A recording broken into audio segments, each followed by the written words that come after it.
and Jamal catches fire like he did in the fourth quarter? Yeah, I mean, it's impressive. It's a sight to behold. And tonight it was so welcomed. That third quarter was kind of a, back and forth, getting stops, not a lot of offense, not a lot of made shots. And I knew when I took Nikola out to start the fourth that we were going to need Jamal to step up.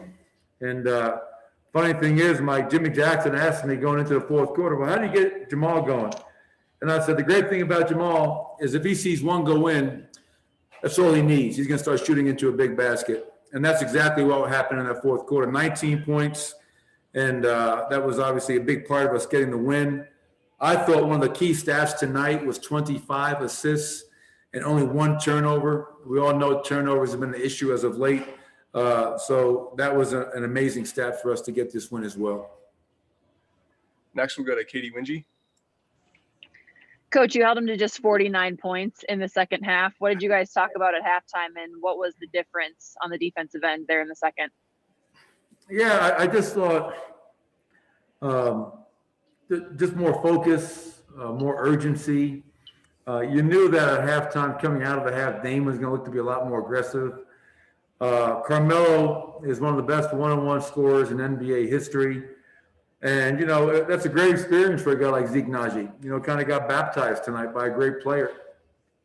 And that's what young players have to go through, rites of passage and learning. That's how Zeke gets better. But I just think our guys understood for us to get this win, Katie, we're going to have to do it with our defense.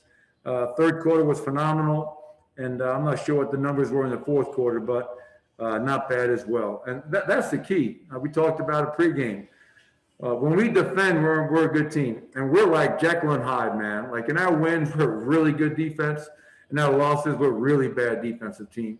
And trying to find a lot more consistency on that end will definitely help us moving forward. Next, we'll go to Matt Moore. Michael, Dame had a rough night tonight, and it looked like your defense was pretty consistent in its coverage on him. How do you think that they fared both in covering him on the perimeter and then trying to defend on the short roll to Cantor? Yeah, overall, I thought it was we did a great job. I mean, listen, Damian Lillard's an MVP candidate in my eyes. That team with all the injuries that they've had, they were 18 and 11 before this back-to-back, and obviously Damian Lillard's a big part of that. Not an easy cover. I thought Monte Morris and Facu Campazzo accepted that challenge and really tried to be into him as much as possible, high pickup points. And I thought our big guys did their job with the number of pick and rolls that they set and trying to be up the floor. Now, when you do that, to your point, Matt, that's going to allow that big man to get behind you, Cantor roll into the basket. And that you have to give the requisite help when that happens, but you're also worried about their three-point shooting. They're one of the top elite three-point shooting teams in the NBA. So to hold them to 35% is actually a pretty good number for us in that regard. Next, we'll go to Sam Lane.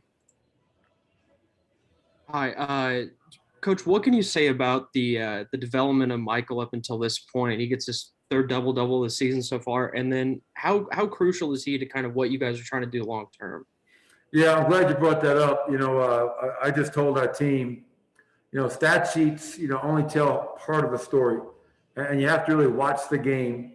And we keep a lot of detailed stats that don't show up on stat sheets for our staff and for our players. So for Michael Porter to lead us with 10 rebounds, for Michael Porter to lead us with 12 contested shots, shows that he's learning that it's not just about me scoring the basketball. Michael has been an elite scorer his whole life, a prolific scorer his whole life. And on this team, yes, we need him to score. We need him to make shots. But we also need him to defend and to rebound. And tonight I thought it was an all-round game for him. And I think Michael's development is continuing. It was great to see him make some shots tonight.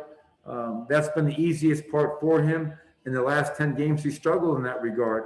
Probably the first time in his life he's had a 10-game stretch where he hasn't shot the ball as well as he would like. But I just like the place he's in. I congratulated him. He said, Coach, I just want to help this team win.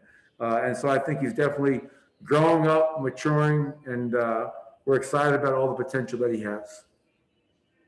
Next, we'll go to Ryan Blackburn. Coach, ho-hum, Nikola Jokic scores 41 points tonight. Yeah, hold on, that's right. Last week, Jamal Murray picked him up on his birthday with a 50-piece. Is there anything to that these guys, with the synergy that they have, could just go about picking up each other like that? Yeah, you know what's funny about that, Ryan, is that there was a point in the fourth quarter. I ran Nicole the whole third, so I was going to sit him to start the fourth. And quick side note, I thought Isaiah Hartenstein, the first, 4.5 minutes of the fourth quarter was really good for us. That allowed us. A lot of times, you guys know me, things don't go well. I'm quick to get Nicola back in the game right away. Isaiah played well. That group played well enough where I could bring Nicola back at the 7:30 mark, which was really big for us. But prior to that, as Jamal started getting hot, all of a sudden I saw a body jump past me on the bench, waving his towel and screaming, support of Jamal. And it was Nicola. So I think Nicola and Jamal have been together for 5 years now. They have a tremendous amount of respect for each other, and they know that they are the two faces of this franchise.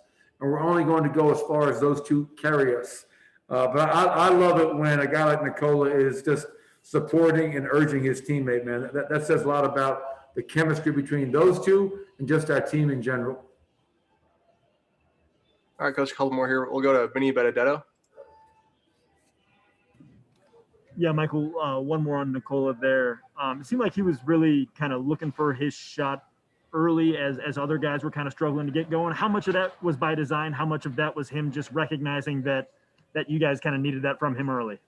Yeah, I mean, the funny thing is, we were talking about this as a staff after the game, Vinny. And I think probably 2-3 years ago, Nicola would never have taken 32 shots. He was too unselfish and not aggressive enough. I love the fact that this year, correct me if I'm wrong, I think he might lead the NBA in 40-point games, that he's going out, and if the shot is there, he's taking it.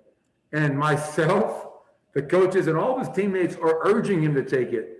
He's an MVP candidate for a reason, man. Shoot that ball. You're a great player. And if you're open, and we know certain teams are going to guard certain ways, so he's going to get great looks. And tonight was one of those nights.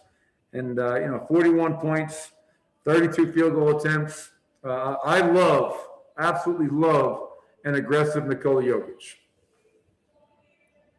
All right, Coach, got time for one more. We'll finish with Matt Moore. Michael, you've been saying that if Jamal sees just one, it goes in and he's going to get hot. But he's cold all night. He's had an up and down season, been great lately, but had an up and down season. He's really banged up. There's no doubt in you at any point when he starts getting those shots up that he can do this. And if that's the case, can you explain that dynamic as a coach in the NBA specifically to not have any kind of reservations about him taking over like that? Yeah, well, I'll go back to 2 years ago. I think this story will best exemplify it. Game 2 against San Antonio, we're down 1-0. I think we all know if we go back to San Antonio down 2-0, it's not going to end well. The Denver Nuggets had not won in San Antonio in seemed like 20 years. And I think there was a lot of people on the outside, a lot of noise, a lot of fans, tweeters, bloggers, Instagrammers, whatever you want to call them, because Jamal in that first half of game 2 was 1 of 7, saying, man, you got to get Jamal out. You got to sit this kid, get somebody else in the game. And I did the exact opposite, because for us, we needed to stay with Jamal. If I would have taken him out at that time, what kind of message would that have said? On one hand, hey, Jamal, we believe in you, but when you're going through a tough time, I'm not going to stick with you. And what happened in the second half? Jamal Murray saved the series. We win that game, and we go on to win that series in 7 games. Has he been up and down this year? Of course, I agree with that 1,000%. He would agree with that. Has he been phenomenal as of late? Yes, he has. And this is historically accurate. This is who Jamal has been in 5 years. Somewhat of a slow starter, somewhat of an up and down. And then once he hits his stride, watch out. And then we've all known and seen what he does in the playoffs. He takes his game to another level. Would I love as a coach for him to start the season off playing at a high level? Yes, I would. But I also understand that these are crazy times. Jamal left his heart and soul on the floor in Orlando. And my job is to constantly challenge him, support him, show him love, show him confidence, because that's how I believe you get the best out of your players. Thanks, Coach. Appreciate it. Appreciate it. Thank you. Sir.